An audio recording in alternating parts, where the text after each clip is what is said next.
வணக்கம். இது பார்த்தீங்கன்னா 12ஆம் தேதி மே மாதம் 2026 வருஷம். இன்றைக்கி பார்த்தீங்கன்னா சென்னை அவுட்டர் ரிங் ரோட்டில் பார்த்தீங்கன்னா ஒரு பெரிய ஆக்சிடென்ட் ஒன்று நடந்திருக்குங்க.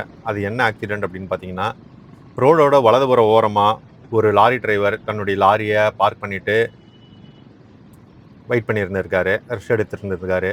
அப்போ பின்னாடி வந்த வண்டி ஒரு கம்பெனிக்கெல்லாம் கட்டுமானத்துக்கு ஏற்ற இந்த ஸ்டீல் காலம், பெரிய பெரிய காலம் வச்சு ஸ்டீல் காலம் வச்சு நம்ம கம்பெனிக்கு கட்டுமானம் பண்ணுவாங்க பார்த்தீங்கன்னா, அந்த மாதிரி காலம்லாம் ஏற்றிட்டு வந்த வண்டி முன்னாடி வலதுபுறத்தில் ஓரமாக நின்ற வண்டி மேலே மோதி அந்த முன்னாடி இருந்த வண்டி தலைக்குப்புற கவுந்து போச்சுங்க. இந்த வண்டி பார்த்தீங்கன்னா ஒரு கூல்ட்ரிங்க்ஸ்லாம் ஏற்றிட்டு வந்த வண்டி. ஸோ இதிலனா நம்ம 2 விஷயங்கள் தெரிஞ்சிக்க வேண்டியது இருக்குது. ஒன்று, நீங்கள் ட்ரைவ் பண்ணும்போது முன்னாடி என்ன வண்டி இருக்குன்னு கொஞ்சம் பார்த்து கவனமாக ஓட்டணும். 2வது விஷயம் என்ன அப்படின்னா, பார்க்கிங் லாட் இல்லாத இடத்துலையும் முக்கியமாக வலதுபுற சைட்லேயும் எந்த வண்டியும் நிறுத்தாதீங்க. ஏன்னா இதெல்லாம் ஆபத்தான விஷயம். ஸோ ஒரு மெயின் ரோடில் நீங்கள் வலதுபுறமாக பார்க்கிங் லாட் இல்லாத இடத்துல வண்டினா இந்த மாதிரி ஆக்சிடென்ட்லாம் நடக்க தான் செய்யும். இதை பற்றி உங்கள் கருத்தை அப்டேட் பண்ணுங்கள்.